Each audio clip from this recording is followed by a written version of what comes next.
Shalom Bapak Ibu Saudara-saudariku yang terkasih dalam Kristus Yesus. Kita bertemu lagi dalam sapaan Tuhan hari ini Jumat tanggal 28 Agustus tahun 2020. Namun sebelumnya mari kita bersatu di dalam doa.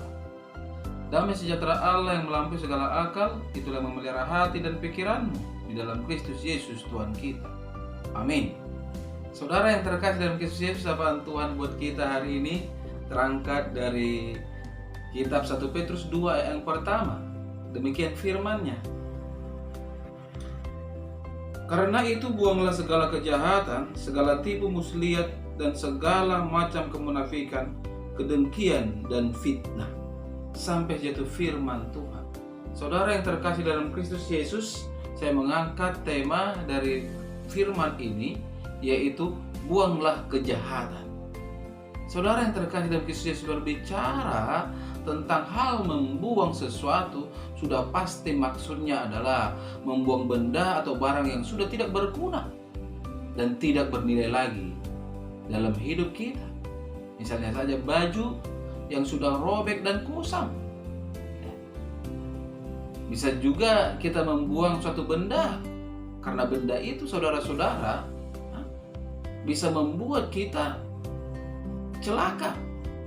Tidak hanya kita, begitu juga orang lain, seperti paku, beling, dan bau dan sampah-sampah yang busuk, saudara-saudara, serta benda yang sudah karat.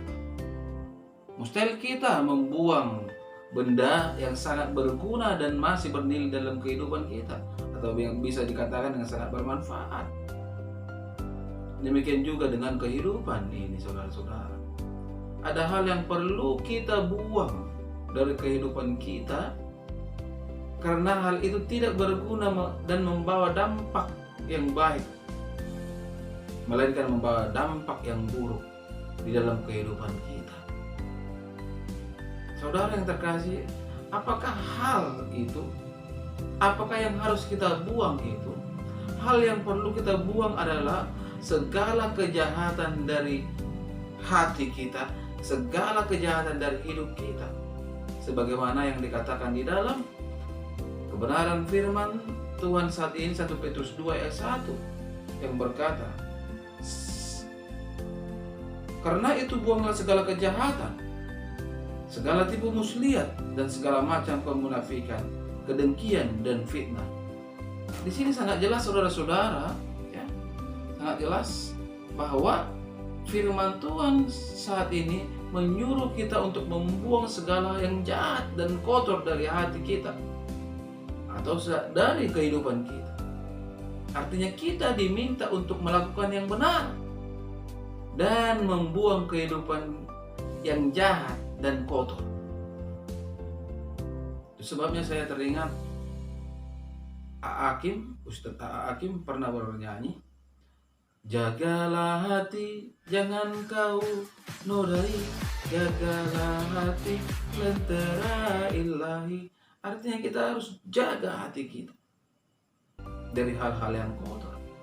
Apabila tidak kita jaga, ya, apabila tidak kita jaga, hal itu berarti kita sedang memelihara sesuatu yang dapat berdampak buruk dalam kehidupan kita.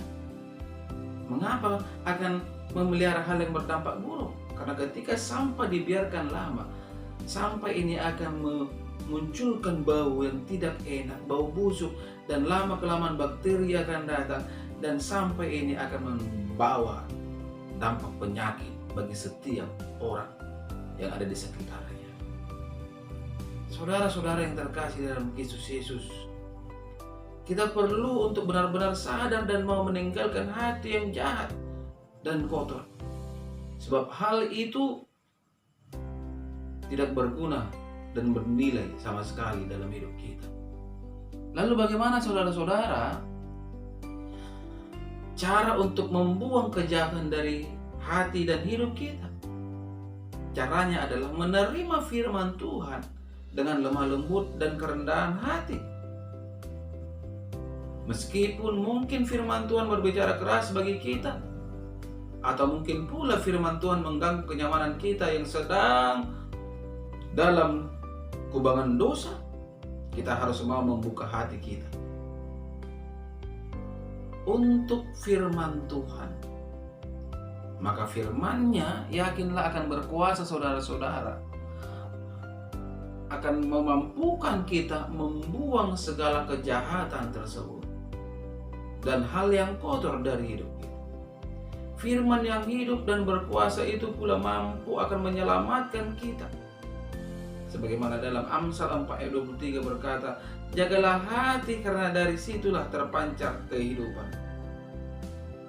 Kalau kita tidak menjaga hati kita, kehidupan tidak menjadi bagian kita, tetapi malah petaka. Karena dasar dari kehidupan adalah hati kita.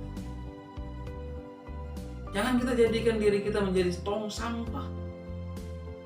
Tetapi ingatlah, tubuh kita adalah bait Tuhan, sebagaimana yang tertulis dalam 1 Korintus 6 ayat ke-19, saudara-saudara.